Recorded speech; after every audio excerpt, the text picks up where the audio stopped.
Hi everyone, it's Lisa here, and I have a video to share with you today. So this is going to be a layout process video, and I'm going to explain the story in a minute, and I'm sorry if you hear the dogs growling. Okay, so I have a choice. Either you guys can hear the dogs growling and fighting in the background, or it's my son yelling at his game. So I thought maybe I would take my chances with the puppies. So I hope you guys will kind of like tolerate some of the growling and barking in the background, which I think is kind of fitting because this is going to be all about uh, the how we decided on getting Kato as a puppy. So I'm just showing you some of the products that I'm pulling for this layout, and then you're going to see this cute little picture of Kato. Now, I've already kind of mentioned before on how we were trying to figure out which puppy we wanted to go with. So if you never listened to the story before, I'm going to, just kind of say it again. So we were looking at getting a puppy for a while, and we weren't sure which one we wanted to get. So we contacted a breeder, and we told her kind of the things that we were looking at for a puppy. And she told us that there was kind of two puppies that she had that kind of fit that would fit really well into our household. And I think when you're deciding on getting a puppy, it's very important to make sure you get one that kind of fits your house. So she had actually two. There was Kato and Katana. And Katana was the girl, and she looked really sweet and innocent. But because this breeder was like 6 hours away, all we could do was go by her word and go by pictures that she sent us and by video. And it's really hard to pick a puppy when we're 6 hours away. So it was a really hard decision to make. It's different when you're there and you're actually holding them, and you can interact with them and you can get kind of a feel for their sense of personality. But when you're 6 hours away and all you can go by is pictures and video, it's kind of a little nerve-wracking. And it's the first time we've ever done that, where we've picked a dog over like pictures and video. So yeah, it was definitely a little hard to pick. I think we took probably about 2 to 3 days, and we were still kind of on the fence. And then she emailed us back, and she's like, "I need an answer today." And oh my goodness, I think we spent like 4 hours deciding and deliberating on which one to get. So that is what this whole layout is about, is how we came to decide on deciding on Kato and why we chose Kato. And so yeah, it was definitely probably one of the more, I don't know, it sounds funny, like a difficult decision, but it was really hard to decide. You have cute and cute, so how do you decide between two super cute things? It's really hard. So as you can see, I'm just kind of putting the whole layout together while I was rambling away. And I'm using my ruler, my Tim Holtz ruler, to kind of rip up the edges, so that way you get that kind of frayed look on the edge of the paper. So I'm just going to continue doing that. And you seen where I had that embroidered tag. It's actually an older tag from, I think it's the last Amy Tan line, the plus one, I believe it was.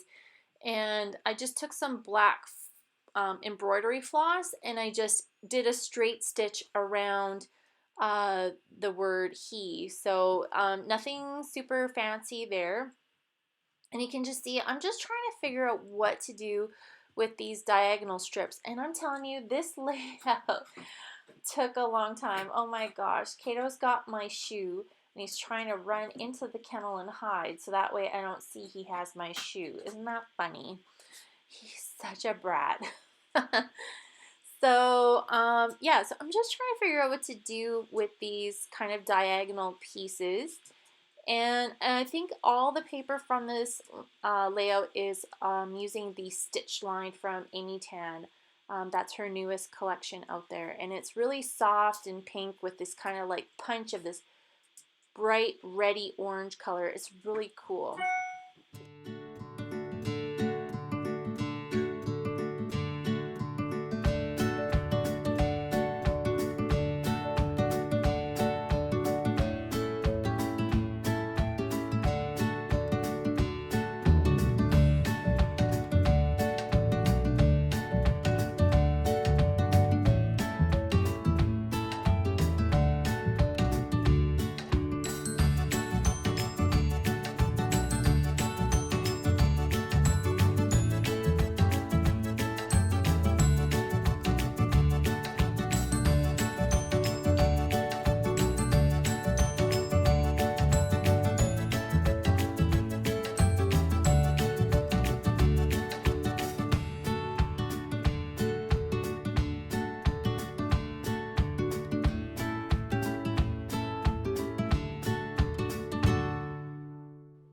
So next you see I'm taking some black soot ink and I'm going around the edges of the papers that I had torn with that Tim Holtz ruler.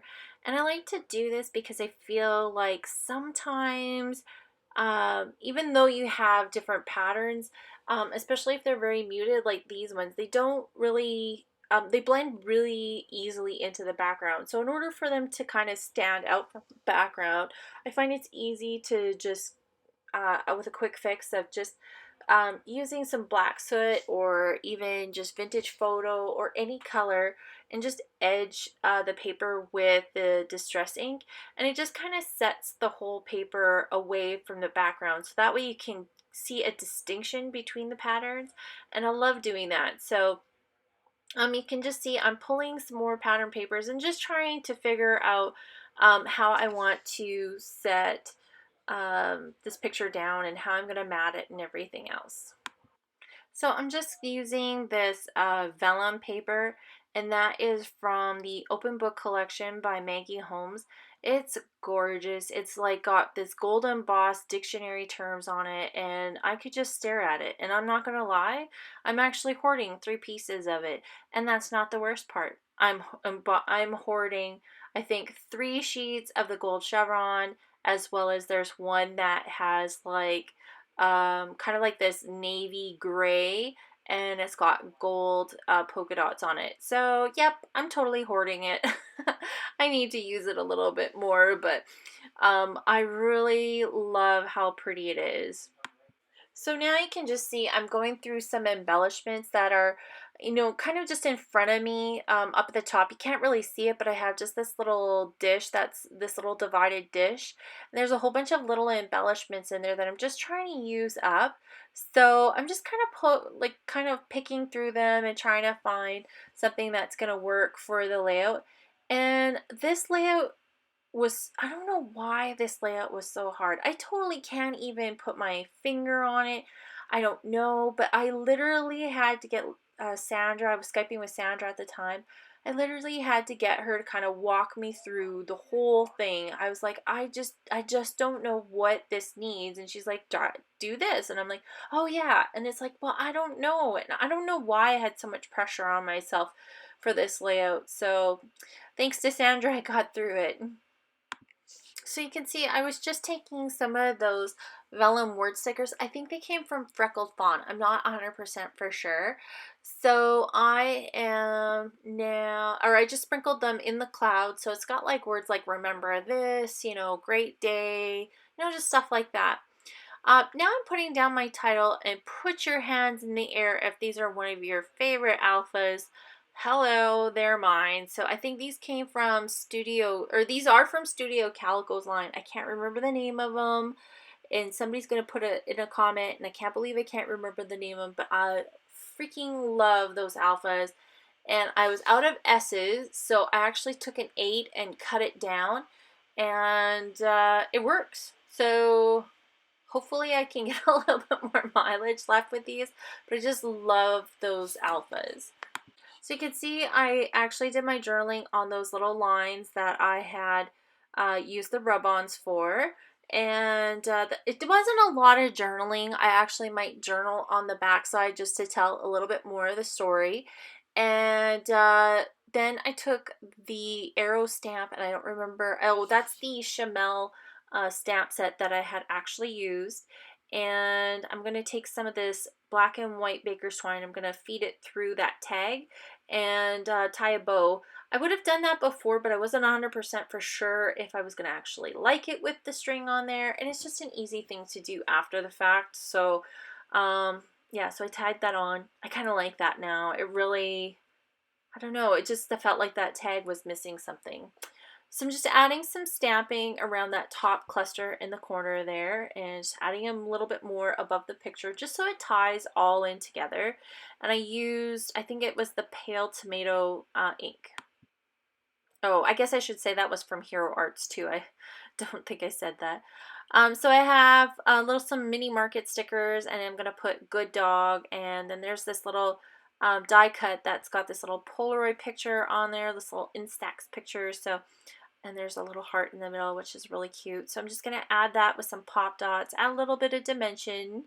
And then I'm going to add these little hearts kind of scattered all over. Those are from Freckle Fawn, and they're so cute. I just love them. And then there's this little EXO with the heart, and then this little Instax frame as well. And I'm going to put that down and then add some pop dots inside the middle of that frame, and then just pop up that EXO. And I just love how cute that is.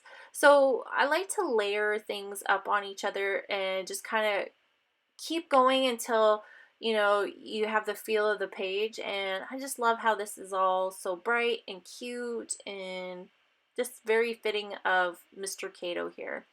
So stay tuned for the close-ups, and thanks everybody for watching, and I'll see you next time. Bye!